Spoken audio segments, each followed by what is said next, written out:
Hoy es lunes 17 de marzo de 2025. Llegamos al episodio número 726 de la memoria histórica aún no contada del conflicto armado en Colombia. Y para desarrollar este tema, hoy vamos a enfocarnos en un análisis político estratégico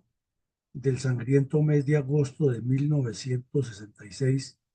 en Colombia, cuando se produjo el término del segundo periodo de los cuatro del Frente Nacional e inició el tercer mandatario, que fue el señor Carlos Lleras Restrepo, quien había movido cielo y tierra durante 8 años para llegar a ocupar el cargo de presidente de la República. El viernes pasado, en el episodio 725, estuvimos analizando algunos de los aspectos violentos de ese mes. Entonces lo que haremos hoy es complementarlos con otros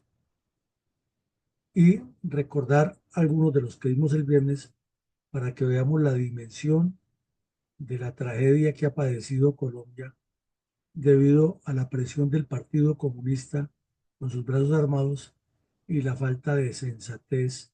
de algunos de quienes integran la dirigencia política del país, que han hecho causa común o que han utilizado el drama del pueblo colombiano para hacer politiquería. Entremos en materia, mi coronel. ¿Cuál era el escenario político producto de la Guerra Fría en el mundo y cómo la violencia multiforme aumentaba las aterradoras noticias de hechos sangrientos en diferentes países? Quizás esta caricatura de Merino, que vemos la fecha ahí, 3 de agosto, un miércoles de 1966, en el periódico El Tiempo,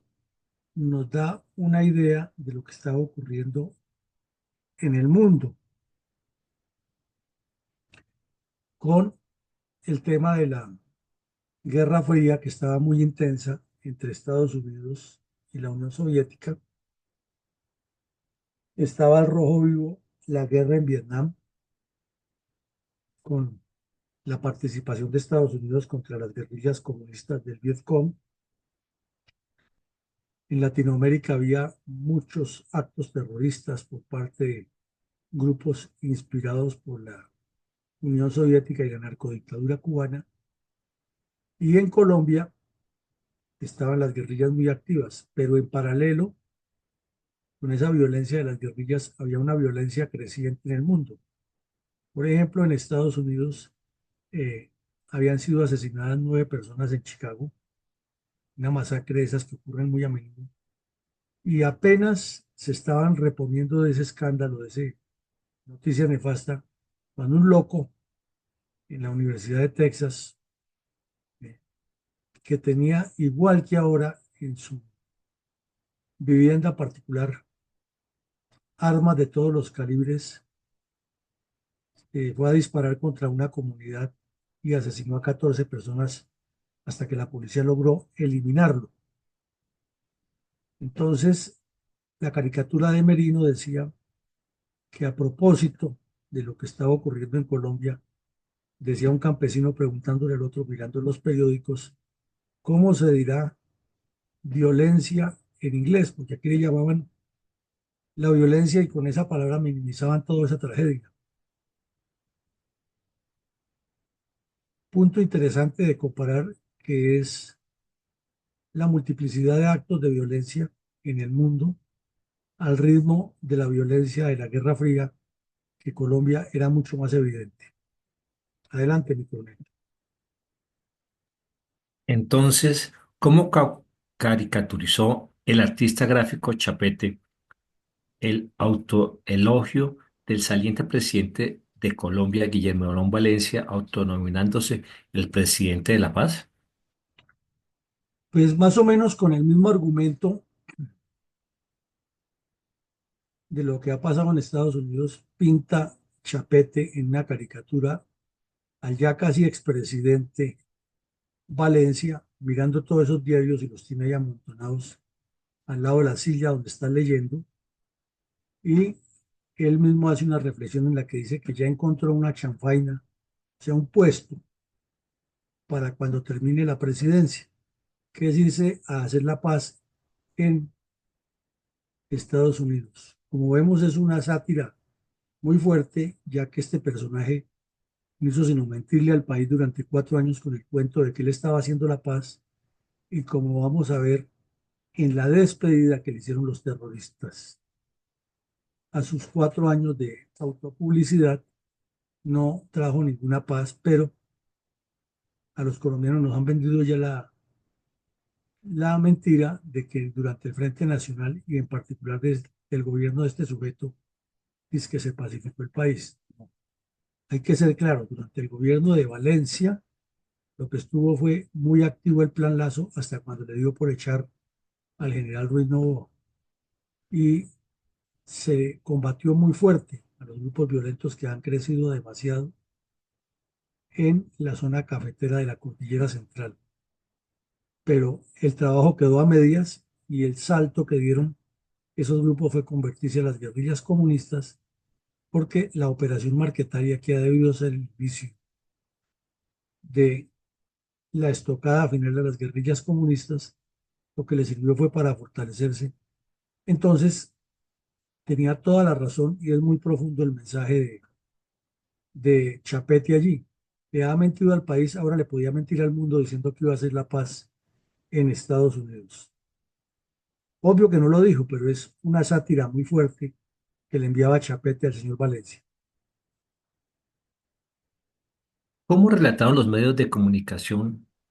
un resumen de los hechos violentos ocurridos en Colombia durante el primer mes de gobierno de Carlos Lleras Restrepo, a pesar y en contraste con la habilidosa publicidad populista de su antecesor Guillermo León Valencia, quien, como ya vimos, se autonominaba el presidente de la paz? Pues la verdad es que si Valencia se autoelogiaba como el presidente de la paz, Lleras no se le quedaba atrás diciendo que él era el estadista y se preciaba, era un tipo muy ególatra. Y él decía en sus discursos, además extensísimos como los de Petro, los de Chávez, que él era el único estadista que ha tenido Colombia, que los demás no han entendido, que él tenía todas las soluciones para el pueblo y que además tenía la mano dura para actuar contra la violencia y contra los politiqueros. Entonces era un sujeto cascarrabias, con el ego por las nubes, arbitrario y con una vanidad infinita que fue recibido con unos hechos violentos como lo estamos viendo y que durante el primer mes de su gobierno hubo 21 soldados muertos y 20 terroristas abatidos, más una gran cantidad de personas heridas en el ejército, 26, entre los bandidos hubo como 40 y un gran decomiso de armas. Uno de los hechos que recordamos es el combate que estuvimos analizando el viernes pasado en la región de Marta, en el municipio de Girón, Santander, donde el ejército entró en combate con una cuadrilla de bandidos de las FARC que acababa de asesinar a un inspector de policía y a un teniente del ejército, e inicialmente se había pensado que se trataba de bandoleros del ELN, pero ya cuando se produjo el golpe se entró hasta el campamento de los bandidos y con el material incautado se estableció que las FARC ya llevaban más de un año allí organizando la comunidad alrededor del Partido Comunista y su brazo armado, las FARC, que estaba en desarrollo de la segunda conferencia constitutiva. Entonces, ese podría ser un breve resumen de lo que fue el mes de agosto, sin contar los otros hechos que ya vamos a ver. ¿Qué otros hechos de amenaza de terrorismo afectaban la vida normal de los colombianos que habitaban en la región del antiguo departamento de Caldas a comienzos de agosto de 1966? Definitivamente, quien no conoce la historia la repite la famosa frase que algunos dicen que es de Napoleón y otros de otra persona. Pero por no conocer nuestra historia nos damos cuenta no nos damos cuenta de las realidades y no entendemos cómo los politiqueros mienten hasta cuando respiran y cómo generan sus conflictividades. Hemos dicho que el señor Fernando Londoño y Londoño, uno de los dirigentes políticos más connotados del antiguo Caldas, antes de que se partiera en tres, Caldas, Risaralda y Quindío, hablaba demasiado, era incendiario y fuera de eso osaba de tener la verdad siempre con un lenguaje muy florido. En eso se parece mucho al hijo, que también fue ministro del Interior. Este señor era en ese momento, había sido o estaba entregando ya el ministerio de gobierno y apareció un mensaje escrito en las paredes, en volantes, que si no se aprobaba rápidamente en el Congreso de la República, la secesión del departamento de Risaralda, del antiguo Caldas, habría actos terroristas, explotaría mucha dinamita, habría asesinatos de personas que se opusieran a eso y que de facto la gente de Risaralda se iba a separar. Había un movimiento fuerte de separatistas y era público y algunos inclusive habían sido detenidos por instigar a la violencia. Entonces el señor Londoño salió con uno de sus discursos extensos que tenía y habló de lo divino y lo humano y dijo que era increíble que estuviera pasando eso, ya que en Colombia estaba terminando el gobierno de la paz y que ese gobierno estaba en contra de la civilidad y la cultura. Tenía un lenguaje muy parecido al del hijo. Lo cierto es que eso parecía como fuego propio, porque decía que los que querían separarse de Pereira o de Risaralda era para quedarse con el negocio del café, algo medio ilógico, pero era una forma de incendiar espíritus, ya que la zona es cafetera por naturaleza en toda la región y que se partiera en tres departamentos o dos, o si quieren uno, pues no iba a dejar de producir café, pero era la politiquería, el afán centralista de controlar y la conflictividad que había allá, porque naturalmente si había un número de parlamentarios de Caldas que era determinado, al tener tres departamentos, pues se triplicaba el número de parlamentarios. Eso era así de fácil y eso era lo que ellos querían para tener más control en las actividades o más influencia en las actividades políticas del país. En síntesis, lo que pasó allí con esa amenaza de violencia tenía mucho de manipulación politiquera de algunos sectores que tenían sus propios intereses, era la posibilidad que encontraba el Partido Comunista para hacer más violencia y era la posibilidad que encontraban los politiqueros para conseguir más ganancias regionales buscando votantes con el cuento de que ellos le han traído la creación de estos departamentos. Eh, Al final, los tres departamentos han sido muy progresistas, pero han tenido mucho problema interno de violencia heredada del tripartidismo. Un tema largo para analizar. Sigamos. ¿Qué otros hechos de violencia multiforme ocurrieron durante la última semana de la administración de Guillermo León Valencia? Bueno, en el municipio de Balboa Caldas, ahora Balboa Risaralda, eh, hubo una azonada muy fuerte, porque fue detenido un señor de nombre Guillermo Puerta, que era el presidente, perdón, que era el autor de un atentado contra la vida del presidente del Consejo Municipal de Balboa. ¿Qué ha pasado? Que este señor mm, Puerta era un tipo violento, eh, que ha cometido varias acciones sangrientas allá y encabezaba un movimiento separatista para que separara Risaralda del departamento de Caldas. Y el presidente del Consejo Municipal era una de las personas que decían que no hay que separar el departamento, sino buscar más integración entre todos los municipios y mantener un departamento grande, ya que si Antioquia era un departamento grande, pues Caldas debía ser igual y más bien seguir con la industria cafetera y el ímpetu de desarrollo que traían. Entonces había las dos corrientes en ese departamento de Caldas, los que querían trifurcarse y los que querían continuar allí. Y en medio de una discusión, este sujeto le disparó el revólver que tenía contra la humanidad del presidente del consejo. Afortunadamente no le causó daños, el disparo únicamente le afectó el pantalón, no lo hirió, pero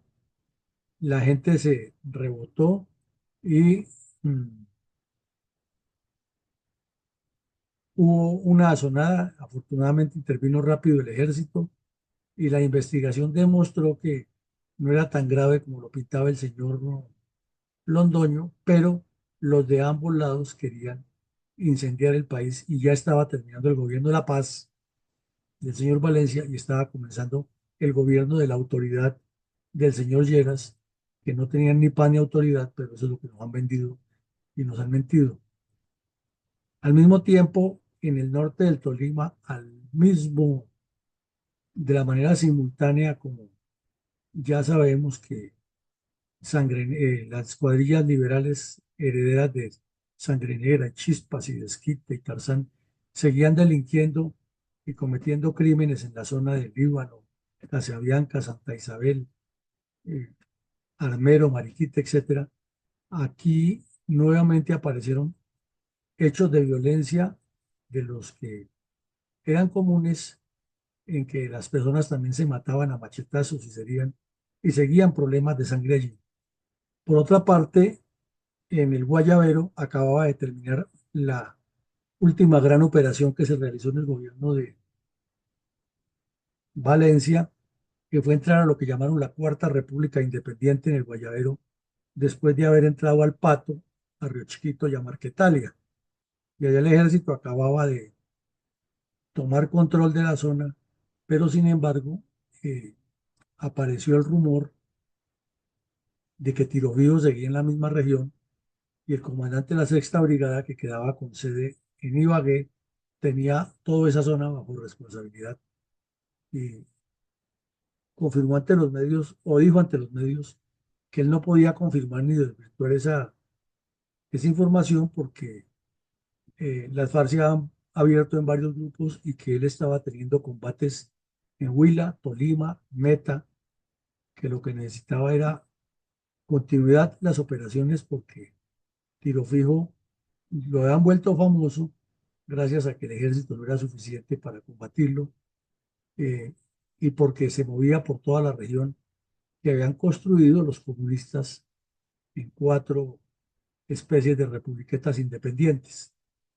Y de igual manera, en otros dos municipios de Santander hubo asaltos a mano armada de bandidos que nunca se supo si fueron de las FARC o del ELN, o probablemente uno de las FARC y otros del ELN. Asaltaron vehículos y asesinaron personas, como era costumbre en esa época, para después de robarlos y abusar de las mujeres. Los bandidos estaban uniformados, disfrazados de policías, pero nunca se supo o nunca se aclaró, por lo menos en ese momento, si el crimen lo han cometido las FARC o el ELN o ambos en los distintos sitios. Mi coronel, ¿cuál fue el escabroso desenlace de un atentado terrorista perpetrado por miembros de la Juventud Comunista de Colombia en contubernio con bandoleros urbanos de las FARC en la sede del Centro Colomboamericano? Con ocasión de la Alianza para el Progreso, el Centro Colomboamericano era mucho más fuerte que lo que después ha llegado a ser el Centro Colombo francés. Había muchas personas que asistían a ese centro a estudiar, a beneficiarse, salían con becas a Estados Unidos, regresaban. y el Centro Colomboamericano era un sitio donde se desarrollaban muchas acciones de trabajo coordinado de el gobierno colombiano y la sociedad colombiana con la embajada estadounidense. Pero los comunistas ya lo tenían en la mira, ya habían reventado bombas por ahí cerca, pero esta vez con ocasión del cambio de gobierno y de que ya estaban llegando a Bogotá, era el jueves por la noche, jueves 4 de agosto, estaban llegando a Bogotá los cuerpos diplomáticos para asistir a la posesión del señor Lleras y la salida de Valencia, activaron una carga explosiva en la sede de del, del Centro Colomboamericano, muy poderosa la carga explosiva. Hubo 4 muertos y un herido. Entre los muertos estaba un señor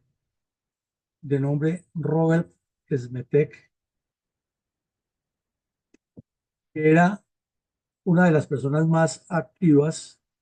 en este centro, y había unas funcionarias colombianas, unas personas que estaban ahí en ese momento de visita, que fue en las horas de la tarde, ya casi llegando a la noche. Eh,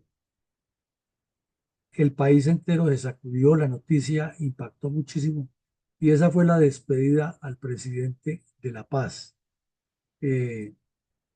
el señor Smetek era el administrador de la cafetería y era una persona muy conocida en los círculos bogotanos, culturales y sociales, porque participaba en todo, lo veían en el Teatro Colón, lo veían en la Media Torta, donde había alguna actividad cultural o pública, él estaba ahí, participaba en los programas que se desarrollaban en Bogotá de acercamiento con la comunidad, en brigadas, era una persona que era muy conocida y en general toda la actividad que hacía el centro favorable a la integración de Colombia era importante, en particular los cursos de inglés. Fueron muchas las personas que aprendieron a hablar inglés en esa época, que venían de todas partes del país o enviaban los profesores a las regiones con el fin de mejorar el nivel, especialmente de los ejecutivos. ¿Y Sigamos. cuál fue el comentario editorial del Tiempo respecto al ataque terrorista descrito anteriormente? El editorial del Tiempo, y es un documento que valdría la pena que lo miraran los nuevos editorialistas del Tiempo, que siempre cuestionan, es que a Cuba la han tenido en el, en el ostracismo, que la OEA debía llamarla integral. Esos son los editoriales del Tiempo cada vez que hay algún rechazo contra la narcodictadura cubana que heredaron los hermanos Castro. Pero aquí en este editorial del 5 de agosto del 66, los editorialistas, que eran Hernando Santos y Enrique Santos, eh, viejos, como les decían los periodistas del Tiempo a ellos, o sea, el papá de Juan Manuel y el papá de Enrique Santos Calderón. Esos señores se fueron lance en ristre contra la narcodictadura cubana y todo el peso del ataque terrorista se lo adjudicaron y dijeron que eso venía desde la conferencia tricontinental, en la cual, hacemos el paréntesis, estuvo Diego Montaña Cuellar invitando a todos los bandidos del mundo a que apoyaran el terrorismo en Colombia. Y después fue otro de los prohombres negociadores de paz en la época de Belisario Betancur y Virgilio Barco, un delincuente que invitaba a los jóvenes a cometer terrorismo en Cuba. Entonces, el periódico El Tiempo le echó toda la responsabilidad a Fidel Castro, pero no fue claro en decir que la Juventud Comunista, que era el grupo político de jóvenes que apoyaban las acciones criminales de Tiro Fijo en Marquetalia y alrededores, eran los autores de haber colocado esta bomba. También hay que tener en cuenta que para la época los bandidos del ELN y las FARC eran muy cercanos, porque inclusive el señor Montaña Cuellar, como lo confiesa Gavino en el libro El ELN, una historia contada a dos voces, Montaña Cuellar tenía una oficina aquí en Bogotá en la cual recibía jóvenes y él los distribuía unos para el ELN y otros para las FARC. Entonces tenía razón parcial el tiempo en irse contra Fidel Castro, que era el jefe del ELN, pero le faltó decir que el Partido Comunista también tenía mucho que ver ahí. Mientras tanto, ¿cómo se desarrollaba la populista agenda política del dirigente liberal Alfonso López Miquelsen en ese momento? Resulta que Lleras Restrepo convenció a López Miquelsen. Hicieron un acuerdo en la sombra que traicionara su movimiento MRL porque ya las urnas lo han derrotado, pero que él lo podía hacer famoso para que fuera presidente en el 70. Sabemos que el 70 le correspondía a los conservadores, pero como el pacto había sido firmado ahora por 3 años, ahora tenían que cuadrar el cuarto,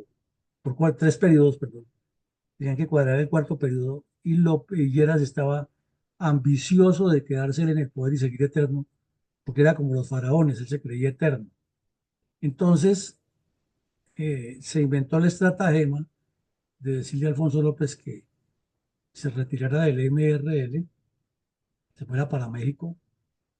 o para otra parte, que lo nombraría luego canciller y después le daría otro cargo importante para que hiciera sus pinitos para ser gobernante. Obviamente era para quitárselo de encima. Entonces López, que era igual de tramposo, porque era que eso era como poner al mono Jojoy y, y al cura Pérez a hacer un negocio, no sabía cuál de los dos era más tramposo. Entonces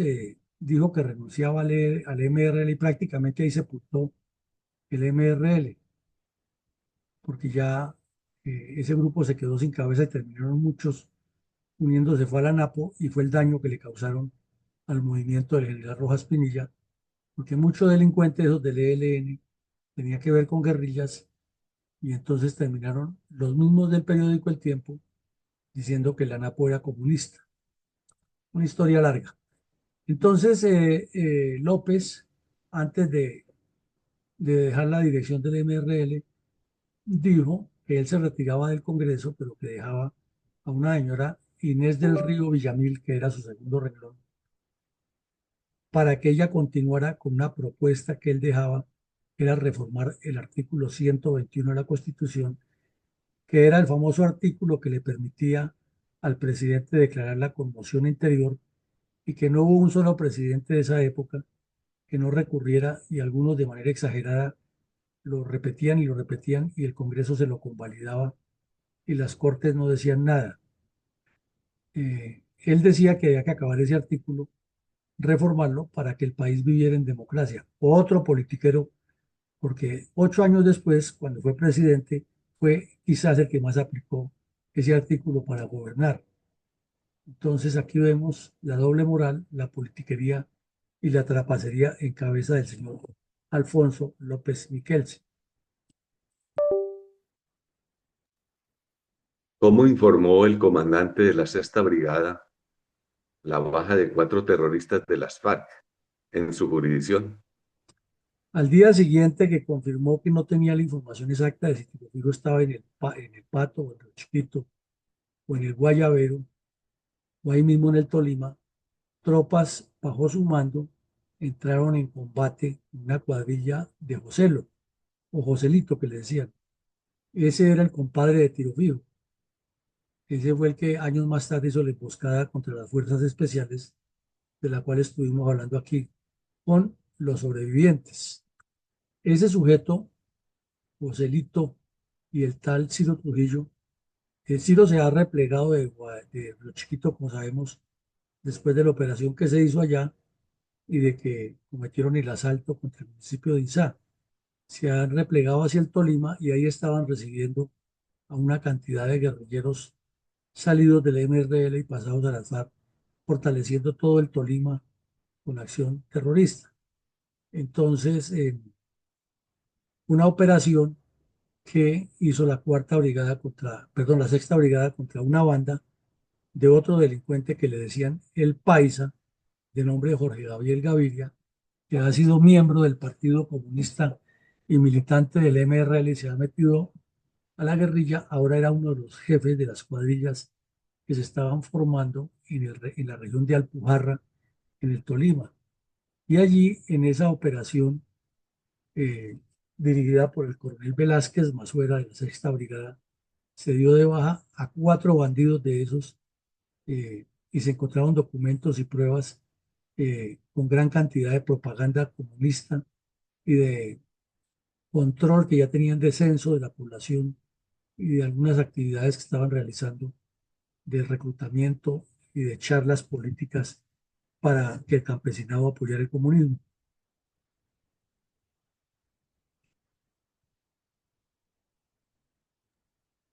¿Qué hechos de violencia común ocurrían en las diferentes jurisdicciones del país durante ese tiempo? Pues ocurrían muchísimos, mi coronel, lo que llamaba la página roja de los periódicos, que generalmente eran la segunda y tercera página, además de los titulares cortos en primera página, siempre tenían estos hechos. Ocurrió en Medellín que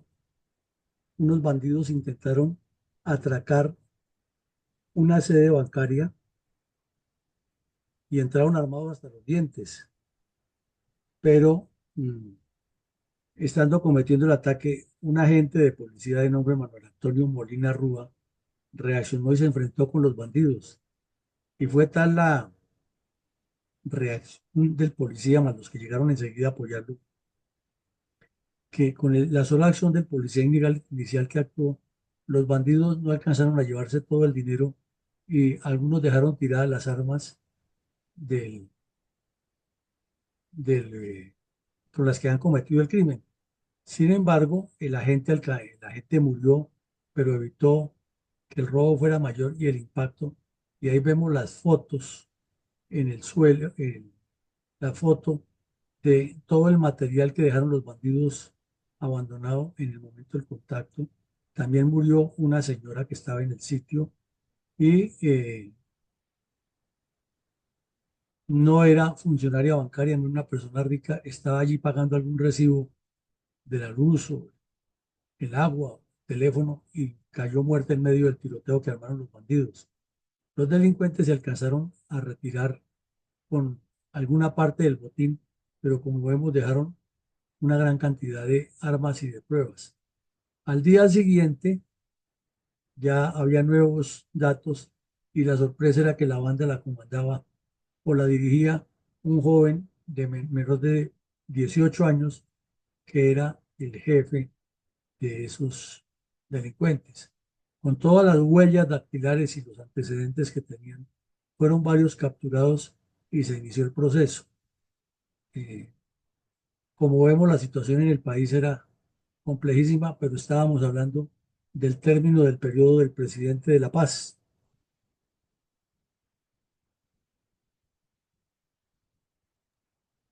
Con reverencia, admiración y absoluto respeto por todas las víctimas del terrorismo comunista contra los colombianos, guardemos un minuto de silencio en homenaje a sus vidas, sus obras y sus trágicos finales a manos de desalmados criminales marxistas-leninistas que se apoderaron del crimen político en el país a final de la violencia tripartidista en la década de 1960.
¿Tiene credibilidad y futuro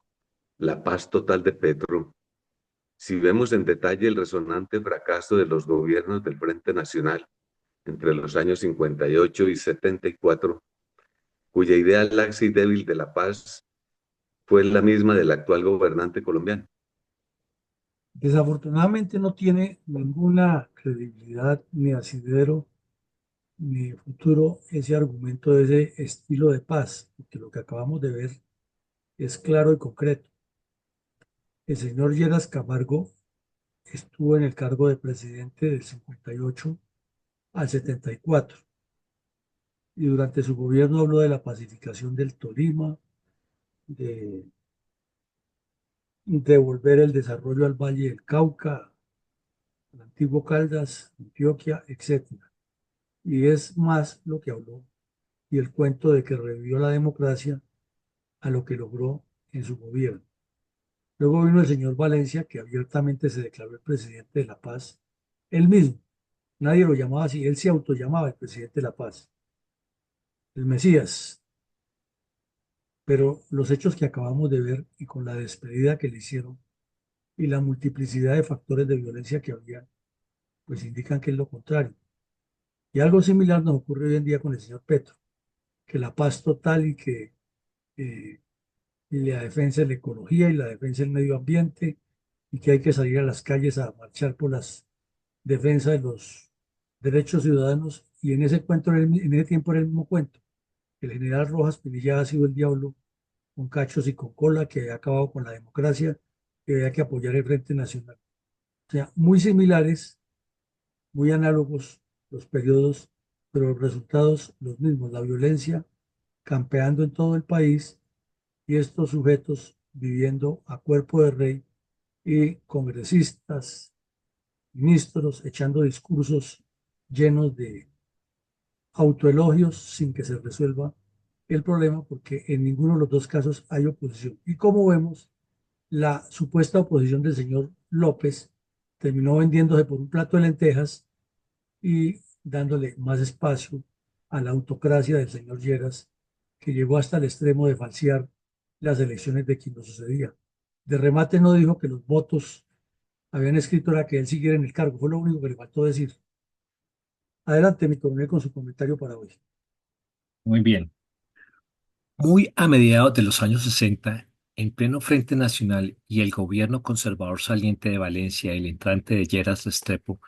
elegidos el 1 de mayo con su lema de transformación nacional,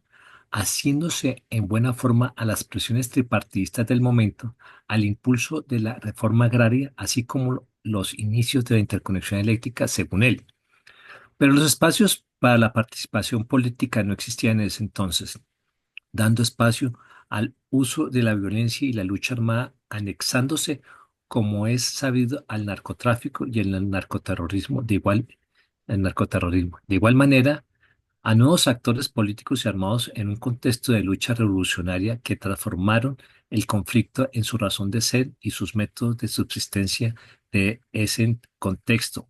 Estos bandidos han justificado el uso de la violencia para considerarla el único método para poder transformar la sociedad y con la intención de no permitir cambios considerados como ilegítimos, indudablemente la falta de educación, la desigualdad, la lucha por el poder, el no entendimiento de los partidos, entre otras, su caldo de cultivo de esta violencia.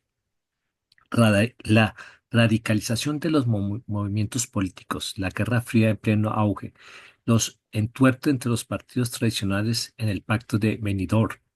donde pretendían repartirse la burocracia de gobierno en partes iguales, fueron estos dos partidos creando un modelo político excluyente. Ni siquiera después de la Constitución del 91, en todos y su génesis pluralista, ha surgido una diferencia de cohesión a la nación y un trance y que trae un destino de prosperidad y bienestar. Por consiguiente, todo queda centrado sin reconocimiento de los diferentes que para entonces no se preocupaban por la política ni la contienda entre liberales y conservadores. El verdadero pueblo, el de la lejanía, no es tenido en cuenta, por lo tanto, estas discrepancias, esa falta de información hace surgimiento de bandoleros y su forma despiadada de los crímenes. Los bandoleros que no se resentaron y sometieron fueron los inicios de la guerrilla de la FARC y el ELN. En la emboscada perpetrada por la FARC en el cañón de San Miguel, área rural del municipio de Neiva, donde fueron asesinados 15 soldados, entre ellos el capitán Farid Londoño, y heridos 14, la determinación de los oficiales y suboficiales que entraron en la emboscada lograron el no aniquilamiento de toda la tropa. Pese a este éxito, que fueron esencialmente defensivos, en los meses y años posteriores de la guerrilla marxista surgió una serie de derrotas militares y un desquebrajamiento del ámbito político que impidieron el factor de realización inmediata de los planes establecidos en las conferencias de 1966. Su fase de expansión y recuperación solo tendría lugar a partir de la segunda mitad de la década de los años 70. Por lo tanto, la muerte de nuestros soldados aquí narrada y los daños que no están escritos ni menos informados en la Comisión de la Verdad es esta fundación que a diario conmemora su partida y el no olvido de ellos. Gracias. Bueno, muchas gracias, señor. Tiene usted razón con todo lo que dice. Es la falta de concepción, de foco referente a ese viraje de las guerrillas de los años 60, todas hacia el comunismo, y luego como las FARC fueron creciendo sin que hubiera una política de Estado clara, porque como usted muy bien lo dice, los partidos políticos siguieron en su rapiña y su repartija. Esta noche continuaremos con más actividades de la formación de estrategas con visión de estadistas. A todos un feliz día y que Dios nos siga acompañando y bendiciendo. Gracias, mi coronel. Feliz día.